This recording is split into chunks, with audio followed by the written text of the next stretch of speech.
से अब हो सिक और इंगवोन पीछे हटने का कोई रास्ता न होने वाली लड़ाई में उतरते हैं।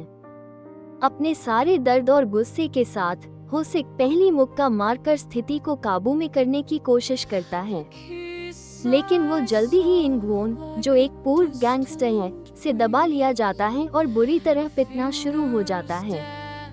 जल्द ही बाजार अराजकता में बदल जाता है और जंग जून और यून ही उन्हें रोकने की कोशिश करते हैं। आखिरकार दोनों की लड़ाई शांत हो जाती है और इंगवोन और हो सिक अपने बच्चों के लिए सदमे और चिंता से भर जाते हैं। योंग जू और जंग यून के बारे में गपशप आग की तरह बाजार और पूरे पड़ोस में फैल जाती है। इस बीच जंग यून स्कूल और ट्यूशन छोड़कर योंग जू और उनके बच्चे के लिए काम करना शुरू कर देता है। योंग जू कमरे में प्रवेश करते समय अपने पिता के चोटिल चेहरे को देखकर टूट जाती है। वो अपने पिता को समझाने की कोशिश करती है कि वो बच्चे को जन्म देगी और फिर भी सियोल नेशनल यूनिवर्सिटी जाएगी। हो सिक अपनी बचाई हुई रकम योंग जू को सौंप देता है और उससे कहता है कि सब कुछ खुद संभाल ले।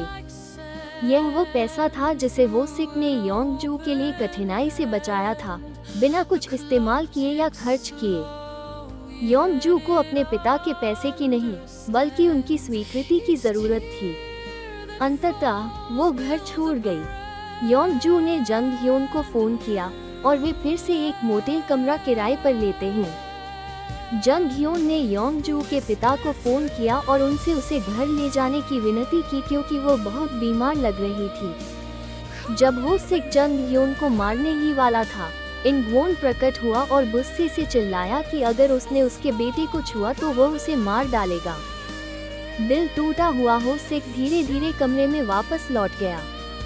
जब इंगवोन और जंग ह्योन कमरे में दाखिल हुए, इंगवोन की गालियां फिर से शुरू हो गईं। जब जंग ह्योन ने कहा कि वो स्कूल छोड़ देगा, उसके पिता ने उसे पीटा और वो योंग जू के पास चला गया। अगली सुबह भोर में जंग ह्योन पड़ोस की औरतों के साथ खेत में पार्ट टाइम काम करने चला गया। जब कार में औरतें जंग ह्योन के साथ चंचल मजाक करने लगी, ओक डोंग ने उन्हें रोक दिया। इंगवोन को उस इलाके के युवा मोटेल मालिक से फोन आया और वह योंग जू को लेने के लिए मोटेल चला गया। इंगवोन योंग जू को जबरदस्ती गर्भपात कराने की कोशिश कर रहा था। तभी पार्ट टाइम काम खत्म कर लौटे जंग ह्योन ने चिल्लाकर कहा कि उसका हाथ छोड़ दो।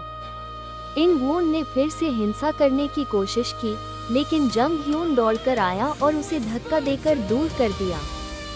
उसी समय हो सिक भी योंग जू से मिलने के रास्ते में था।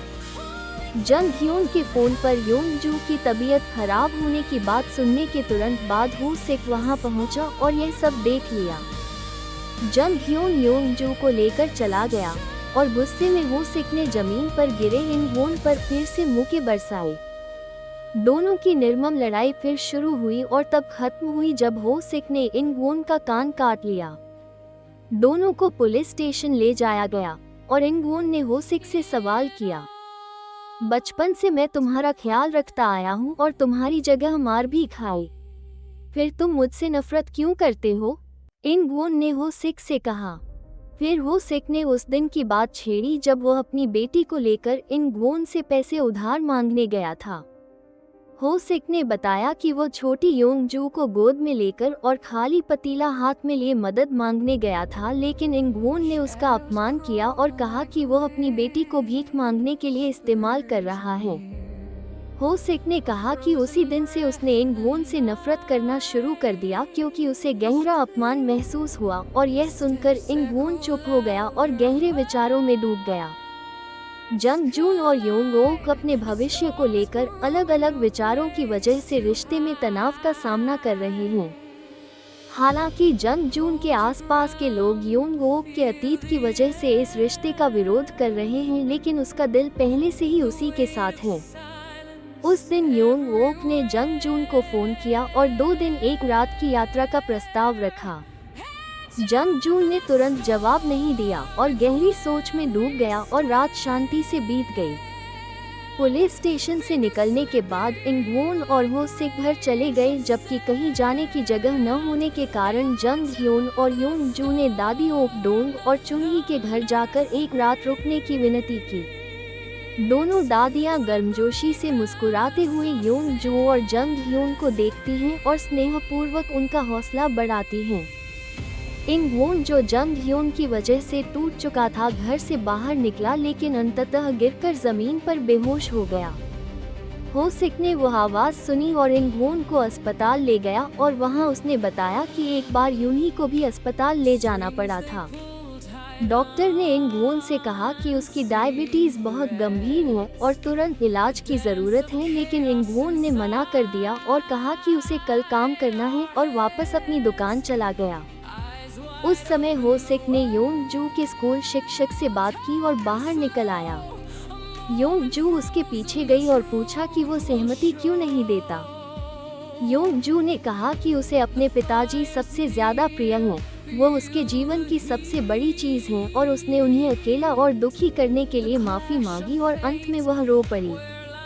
यूनी ने जोंग ह्योन को फोन कर इंगवोन की डायबिटीज के बारे में बताया और जोंग ह्योन तुरंत अपने पिता की दुकान की ओर गया। जोंग ह्योन ने अपने पिता से इलाज करवाने की जिद की, लेकिन इंगवोन ने कहा, चिंता मत करो और मुझे देखना नहीं चाहता, इसलिए जल्दी निकल जाओ। इंगवोन ने दुखी होकर कहा कि उसने कभी सोचा भी नहीं था कि उसकी जिंदगी का सब कुछ उसके बेटे से ऐसा होगा। जोंग ह्योन ने माफी मांगी और अपने पिता को गले लगा लिया।